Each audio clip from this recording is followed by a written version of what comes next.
এই জন্য আমি দাবি করব বাজেট অধিবেশন সন্নিকটে সর্বাধিক গুরুত্ব যেন শিক্ষা এবং স্বাস্থ্যে দেওয়া হয়। মাননীয় শিক্ষামন্ত্রী আছেন, দেশকে যদি আগাতে হয় তাহলে শিক্ষা এবং স্বাস্থ্য এই দুইটাকে সর্বাধিক গুরুত্ব দিতে হবে। শিক্ষার প্রাণ হচ্ছে টারশিয়ারি লেভেলে, সেখানে রিসার্চ হবে, গবেষণা হবে, জাতির ভবিষ্যৎ ওখান থেকেই বের হয়ে আসবে। দুঃখের বিষয়, গবেষণায় ফকিরের ভিক্ষা দেওয়া হয়।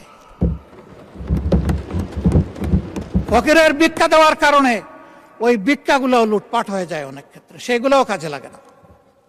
তবে আমি একটা সেক্টরকে বরাবর ধন্যবাদ দেই, আজও ধন্যবাদ দেব। এটি হচ্ছে আমাদের কৃষি বিভাগ, কৃষি বিশ্ববিদ্যালয়।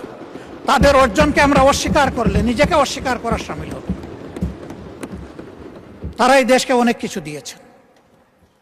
মেধাতে ইন্টারমিডিয়েট পাস করার পরে আমাদের সময় যেটা ছিল, সবচেয়ে বড় মেধাবীরা যেত বুয়েটে, এরপরে যারা মেডিকেলে, তারপরে যারা কৃষিতে, এরপরে যারা পাবলিক ইউনিভার্সিটিতে।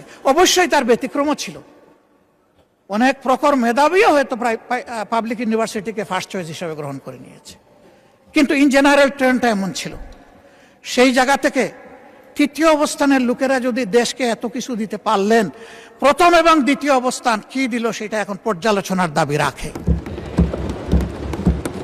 এবং এইখানে রাষ্ট্রের দায়িত্ব কতটুকু, দায় কতটুকু, সেটাও পর্যালোচনা করতে। তাদের হাতে যদি পর্যাপ্ত উপকরণ তুলে না দিয়ে আমরা বলি যে কেন তোমরা আমাদেরকে দিচ্ছ না, এটাও হবে অবিচার। এই জন্য আমি দাবি করব বাজেট অধিবেশন সন্নিকটে সর্বাধিক গুরুত্ব যেন শিক্ষা এবং স্বাস্থ্যে দেওয়া হয়।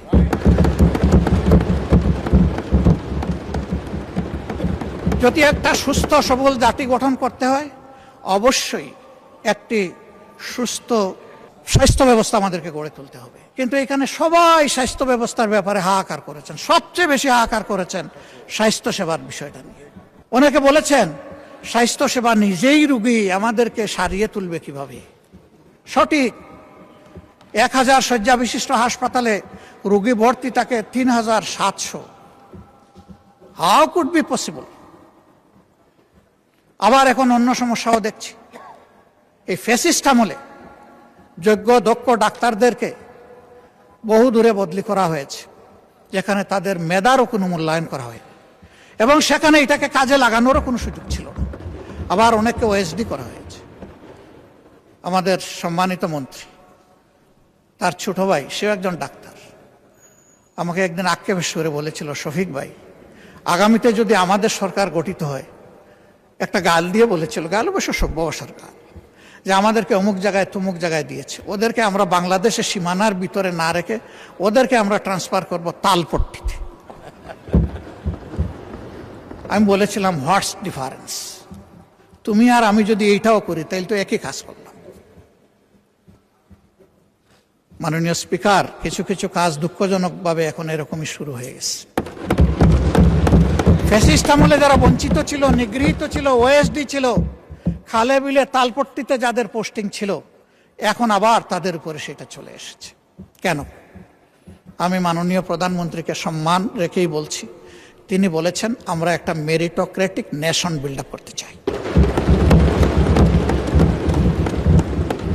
আমি তাকে বলবো, দল আদর্শের ভিত্তিতে নয়, মেরিট এবং কমিটমেন্টের ভিত্তিতে সমস্ত নাগরিকগুলোকে আপনার নেতৃত্বে যেন মূল্যায়ন করা হয়।